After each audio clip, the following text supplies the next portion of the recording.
We're looking forward to continuing our conversation with entrepreneur and motivational speaker Vinnie Borelli.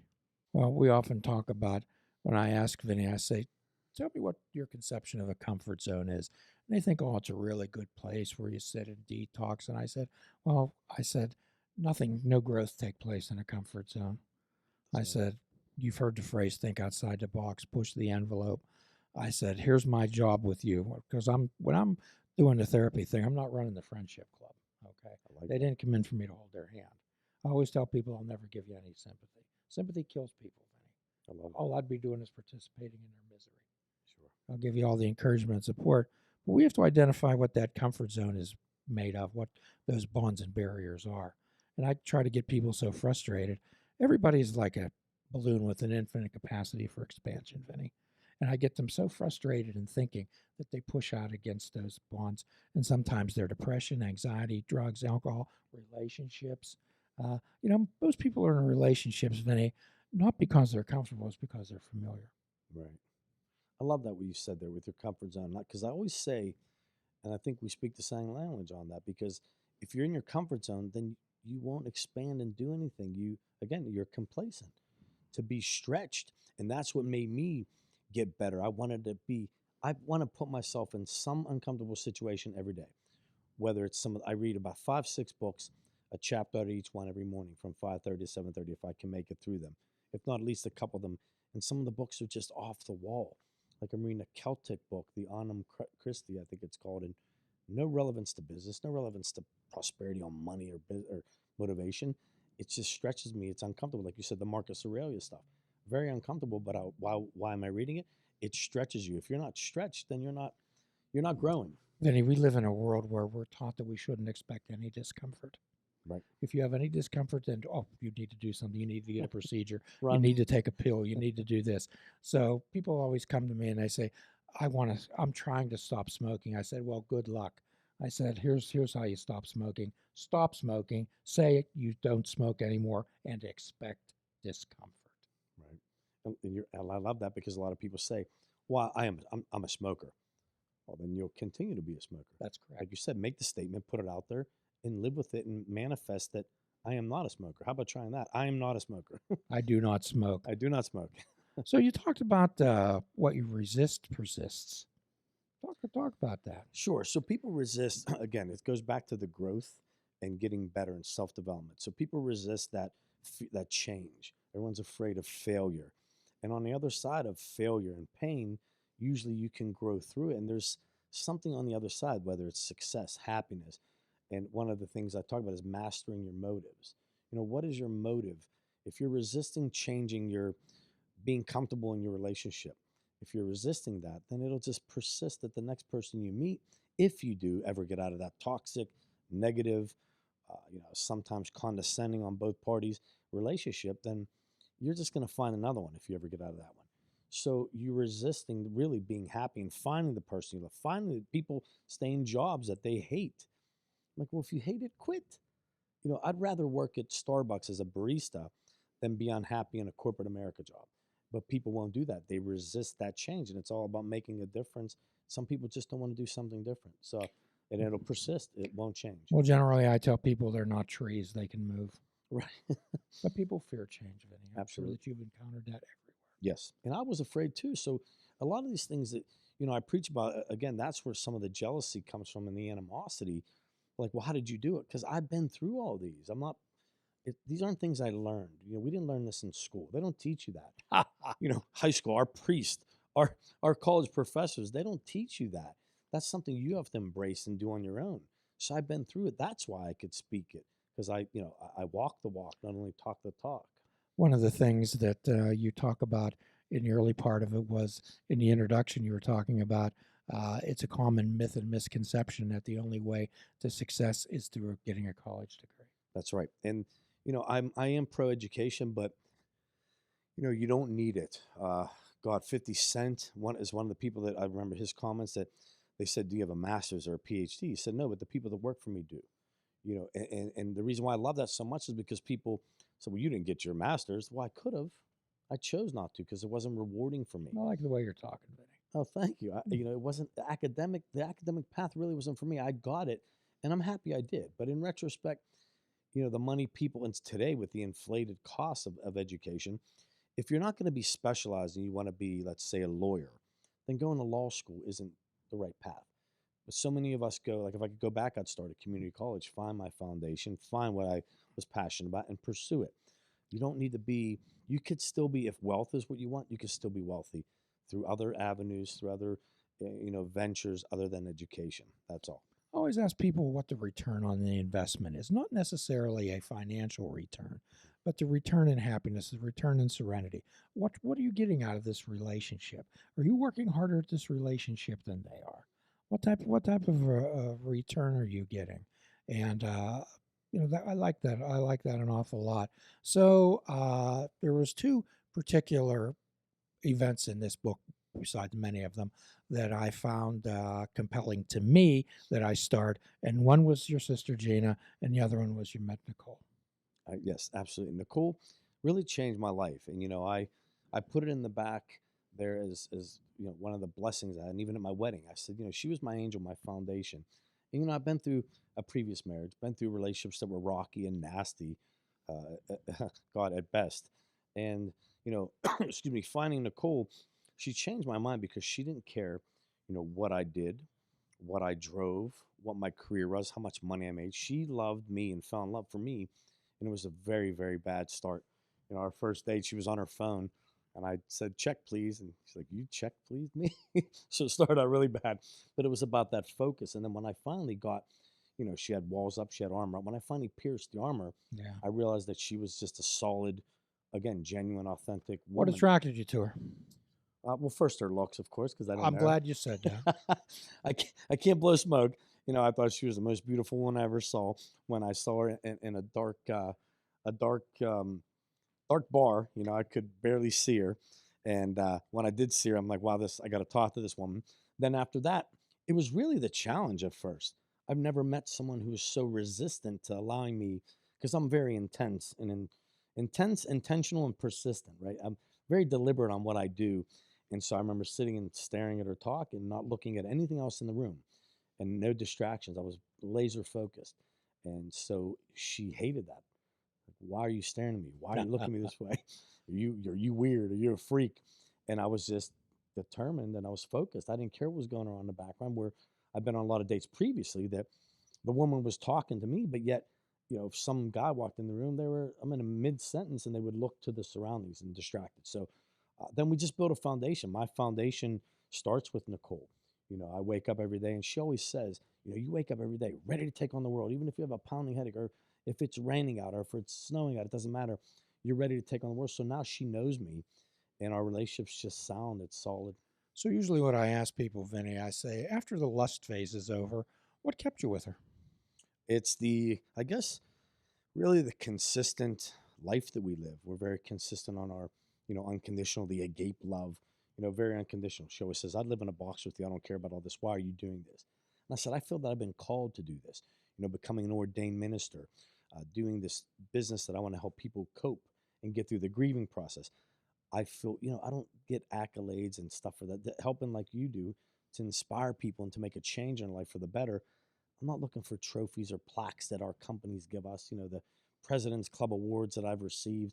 I don't really care about that. What I care about is making an impact in people's lives, and she just is on board with me. She sounds pretty awesome. She is awesome. What's she see in you? She's I'm Italian. What do you mean? What the heck? I always play this little game when people come in, and I when I talk to the guy about her, they had all types of things, and I say, "Man, she sounds pretty awesome. What does she see in you?" And the guy goes, "Da da da." Right, stutter. Certainly not my hair. She never met me with hair, so she must like short Italian bald guys. No, no, yeah, yeah, it's just solid. She's great. She completes me. For sure. That's super. I'm really glad to hear that. Thank you. So when you're in chapter 5, you're talking about preparation and discipline. You call that the cornerstone of your program. Absolutely, and I think that's the foundation for anyone. Even preparing for, I go back to little small things you can do for your significant other. Like I'm a big flower guy, and my buddy's like, "Oh God, go to another." Sometimes I'll just bring him a rose. So it's not about money. or a thought that she said something that, she wanted a $3 thing at the dollar store. It's just that preparation is remembering and that discipline to not let, if you have other distractions, like I beat up my friends on sports.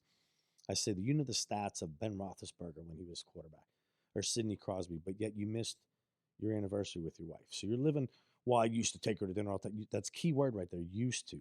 You're living off, and I think Matthew McConaughey said, you're living off the crumbs. You can't say you used to be this great guy. You used to take your mom to church. You used to take your wife to dinner. What are you doing today? So you'll be disappointed when your wife strays and finds someone who gives her attention. Not that I condone that, but a lot of my friends have found that their wives aren't there anymore. They're not present. I'm like, well, what did you do this week? You golfed for 8 hours, 3 days, and you missed taking your wife to dinner on a special day, an anniversary or a birthday. You missed your daughter's, ballet class or gymnastics class. So it takes a little bit of preparation and discipline to even remember those. Forget about the business and the other stuff I talk about motivation wise. Here's what I tell guys that are jerks. I said, you didn't marry your wife, you married your girlfriend. Make her your girlfriend again. That's right. And I love that. That's very, very accurate. And a lot of guys just, they miss it. I still I say it almost every week. Very redundant when I talk about that. Some guys are like, yeah, whatever. You're the best husband I know. So they go there with a defense mechanism. I never said that. I have many flaws and I miss stuff too, but I try not to. Well, this is one of the thing about therapy, Vinny, is people expect therapists to have some type of magical incantation or pixie dust that's going to be spread. People come in and I tell them, you're a 45-year production. We're not going to turn the Titanic around in this bathtub. Okay?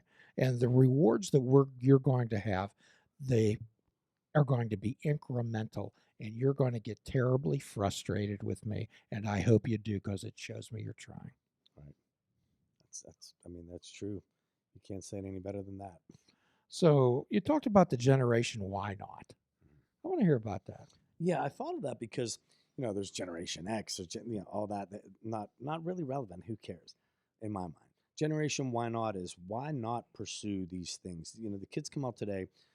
Their parents were doctors, so they have to be a doctor. No, why not try something different if that's something you want to do? Your parents were lawyers, so I got to go to law school. No, they told you that. Like my father, if I could go back, he thought school and going to high school, college, that was just the most hideous thing that anyone could do. I wasted that much time where I could have been, landscaping or construction. Surprise, right? He's Italian, but he.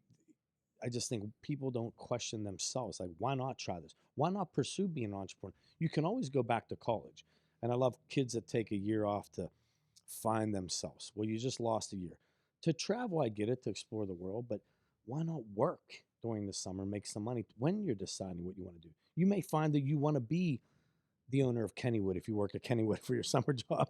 You may find you want to roast beans if you work at a coffee shop.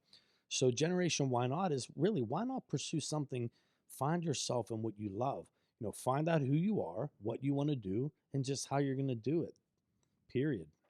So then it seems like things kind of went sideways in your life. You contracted MRSA. Yes. So I got that in my shin. They still haven't found out if it was hospital acquired or community acquired, but it was going to kill me. They gave me pretty much my last rites. And, jokingly, I said, my dying doc, and he's like, yeah, we haven't found anything to cure this, to stop the growth of this disease in your leg. And once it gets into your organs, you're going to die. And so another time I cheated death along with, a couple motorcycle accidents, but that really was another awakening. So how were you sitting in that room? And did that actually sink into you? Like, I may be on my way out. It did. And that when I got out of there, I was a changed man. It's like I lost my soul in there for a moment, knowing that this could be it. And what the hell did I do up until this point? Some people don't think about that, but, very emotional, of course. My mother, being Catholic and the priest coming in and all that was, not a lot of people know that, but it's like, wow, this is it. It really made me realize They don't do the last rites extreme unction on a lark. Right. They were coming in to talk to me about that and what decisions we were going to make. And of course, my mother, bearing her first child, thought, what the hell was going on? So she was shocked. I was so drugged up on whatever they were giving me back then, morphine, Dilaudid for the pain, because they had to come in every 4 hours and take blood from a different area, different vein. So I was a basically a pincushion for, I think it was in there for 6 days. Mm. And so, yeah, it made me realize in that hospital bed when my friends came, but I was in quarantine, masked up. I didn't know who the hell was who, but it made me realize, what am I doing with my life? That was another where people shouldn't have to be put in that situation to realize that what are they doing in their life? Why are you wasting each day? Live your life to the fullest. We're only guaranteed today, not tomorrow. So you got on the other side of that. Absolutely. And I'm happy. I'm happy that actually happened to me. So are we. Yeah. Thank you. But it made me realize that, yeah, there's so much more to life. Just do it. Decisions I make maybe are more radical because I buried my sister. But, I say to people, why don't you look at the person next to you that you love? I don't care if it's your dog or your brother. What if you can't see them tomorrow or talk to them ever again? I know it's hard. People are like, oh, well, the game's on. Put the game on pause. Stop. Look at the person that you love or you talk to, even if they're not sitting next to you, that you talk to daily, and realize that if you can't ever speak to them again, how would you feel tomorrow if they were gone like that? Because that's important. That is important. Then you go into the area of faith, Vinnie. Yes. And you were talking about when one door closes, another door opens. Absolutely. I live with faith because all the doors that were shut on me, if I didn't have faith to get through them, faith in God, faith in there's something else out there. Like everything happens for a reason. And I know it's hard when things happen. It really is. Believe me, I'm not Mr. Wake Up Happy. No, something's bad. Believe me, it pisses me off too when things happen. However, if you don't think something better, then it's going to happen. If you don't put that out there and manifest that true thought, that intention, you'll just live in that misery of what happened. And you're just wasting more time. In the 12-step world, we say God doesn't close one door without opening another, and we'll say, yes, that's true. However, it can be hell in the hallway. So what we do is say, and sometimes what I'll tell my patients, I'll say, welcome to the hallway. Now what are we going to do? That's right. And you could stay there. You could stay there if you'd like in that hell hallway. And many do. That can be their comfort zone, Vinnie. Again, but then it's your choice. I love the way you're talking. It's your choice. Get the hell out of there unless you like it there. I told you when I spoke at some of the rough ones, the renewal centers and whatnot, I would say you're either going to go back to prison or you're going to be buried. There's no in between on the path you're on. You could stay here or wake the hell up and make a choice. Yeah. And I know it's easier said than done. I believe that. I'm not discounting at all. But you still have to make a choice. You can make the choice to stay there and live in the world of misery, or you can make a choice to be happy and pursue that. There's no motivation pill, Vinnie. That's right. If I had one, I would put one in every corner. And you talk about friends and family, the prosperity of happiness. I was particularly interested in chapter 10. What's in your backpack? Yeah, so the backpack, that started with, my father, I always say, coming with a trunk. People go through life and not knowing not knowing really what they're going to do and how they're going to do it, right? So what would you put? What are the necessities in your backpack of life? My father, I don't know what the hell he picked, but he had to be a pair of shoes, right? Some clothes, but he couldn't take, probably everything he wanted. Not that he had much. Back in Italy where my father grew up, they didn't have running water or electricity, dirt roads. They lived in the mountains of Calabria, which until a few years back didn't get paved roads and all that stuff. And but anyway, so he came over and had to make a choice. So what are the choices you make every day to go out in the world? What's in your backpack? And there's not material things. Like I know your laptop's going to be in there. I get that. So is your iPhone. God forbid you leave your phone at home. You wouldn't be able to function. But what else is in there to succeed, to make you happy every day? What's in your backpack of life? What does that exist of? And everyone has to design their own. That's a custom tailored backpack of your life. What's in it? I think that would be good if people could backpack their backpack with the essentials. Absolutely. And begin figuring out what's important. So in chapter 11, you talk about the pit, and I like pit, of course, the passion, intensity, tenacity, and training. Sure. So passion, I think, if you're not passionate about anything, then you're not living your life. You got to be passionate about something. And some people, it's watching sports, unfortunately. Some people, it's success. Some people, it's fancy cars. But so you have to have passion. I think intensity is just something, I really think that's hard to have. You have to work on that. I'm very intense on what I do.